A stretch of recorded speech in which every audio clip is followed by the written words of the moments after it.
2 days ago, the world was captivated by the mysterious disappearance of newlyweds, Alan and Marie, during what was supposed to be the happiest time of their lives, their honeymoon. The case went cold, leaving their families and the public bewildered and haunted by countless unanswered questions.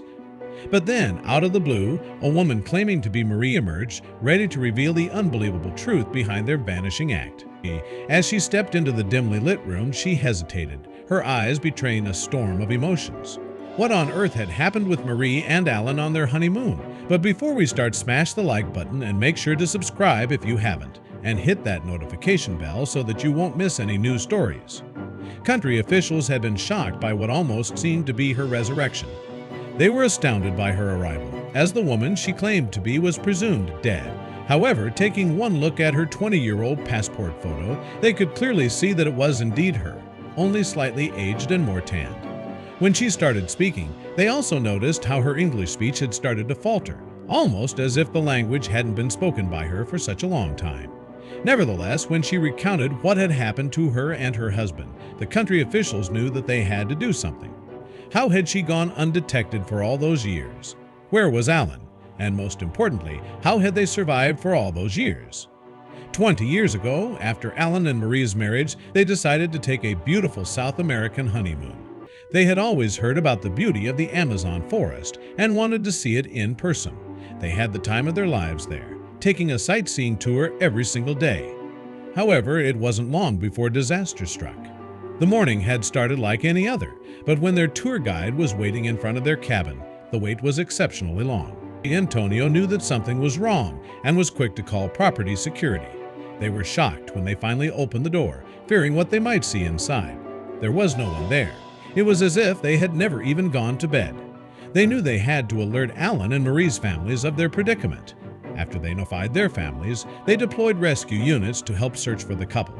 Special units had gone into the jungle, and helicopters had flown overhead for weeks. But with no sign of life, despair soon took over. The care packages they had dropped were all left untouched, and Alan and Marie were proclaimed dead. Some family members started to create conspiracy theories, stating that they had left the place in too good of a condition. It was as if they had vanished. Two lovers lost to the wind, unable to ever be found, though to them not much could be found. Even 20 years after their loss, the pain still remained. Though Marie's mother had never gotten over her daughter's death, she had tried to go on with her life, regardless that everything she owned reminded her of her only daughter. Marie's mother had nearly gotten a heart attack with the news, pinching herself on the arm to ensure it wasn't a dream. When Marie came back to civilization, they had all questioned the validity of her statement, but when they saw the passport photo, they were sure. Marie's English had worsened over the years.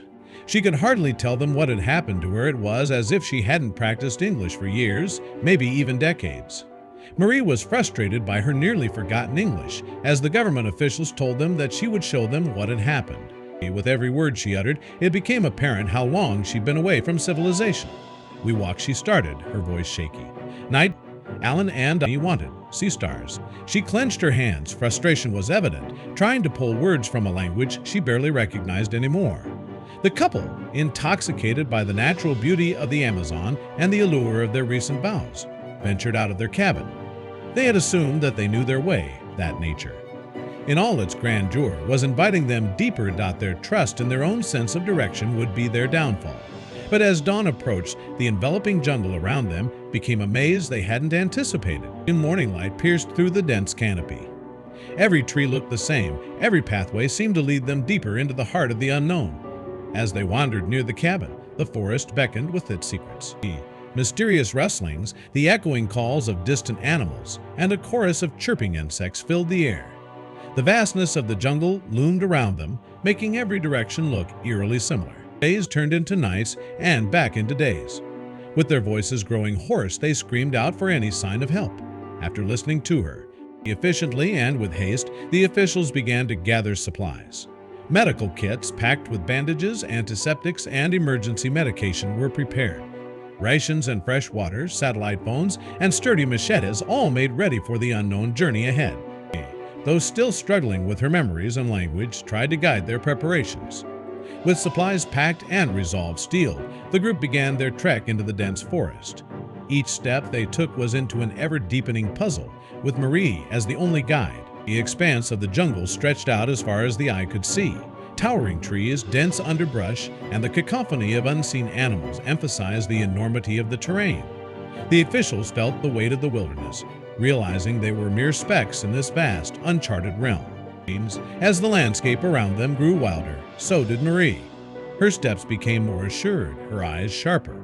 The hesitant, fractured English speaker began to move with an ease that belied her years of isolation. In this environment, her instincts and deep connection to the jungle were evident, commanding respect from the officials. As night descended, the team set up camp.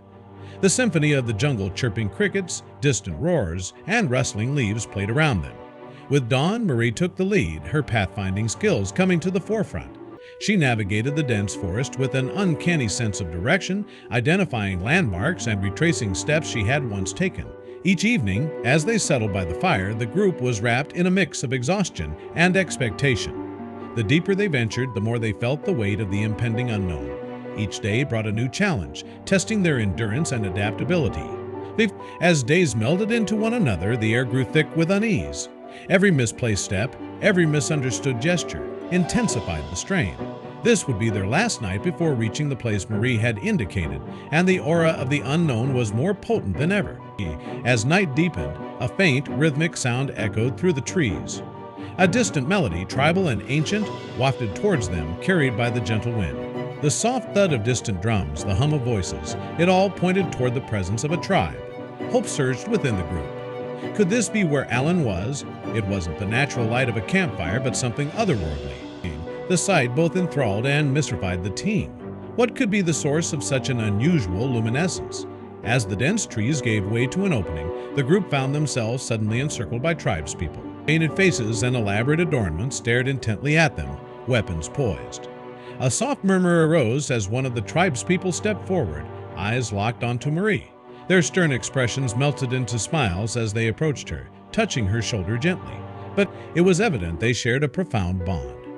Marie nodded in acknowledgement, the weight of her leadership clear. It became unmistakably evident Marie was no stranger to these people. Under the protective wing of the tribe, the group journeyed deeper into the jungle. The thatched huts, children playing, and the hum of daily life welcomed them.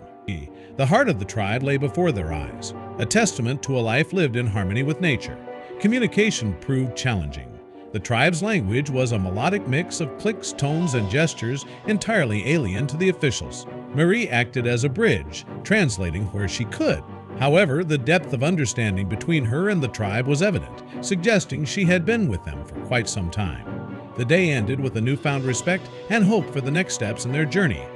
In the heart of the tribal village, inside a prominently placed hut, they found Alan. Marie ran to him, their embrace a powerful testimony to their enduring love. As days turned into nights, tales of the past 20 years unfolded. They spoke of initial fears, survival challenges, and the gradual formation of trust between them and the tribe. The tribe had saved them, taught them their ways, and in return, Marie and Alan shared knowledge from the world they had left behind. The tribe became their sanctuary, a haven where they experienced a profound sense of belonging. With the aid of a linguist, more details surfaced. It wasn't just a tale of survival, but also one of choice. While the tribe was initially wary of outsiders, Marie and Alan's genuine interest in their ways bridged the divide. Over time, they chose to stay, valuing the peace and purity of the life they discovered. But Alan's deteriorating health, a condition unknown to the tribe, had forced Marie to seek the outside world's assistance. Upon thorough examination, the medical personnel recognized the symptoms of a disease that modern medicine could address. They quickly assembled a makeshift treatment area, administering the necessary medications. As the days passed and Alan's condition began to stabilize, Marie's gratitude was evident. However, the realization was clear they had built a life amidst the tribe, and returning to the modern world was a decision not easily made.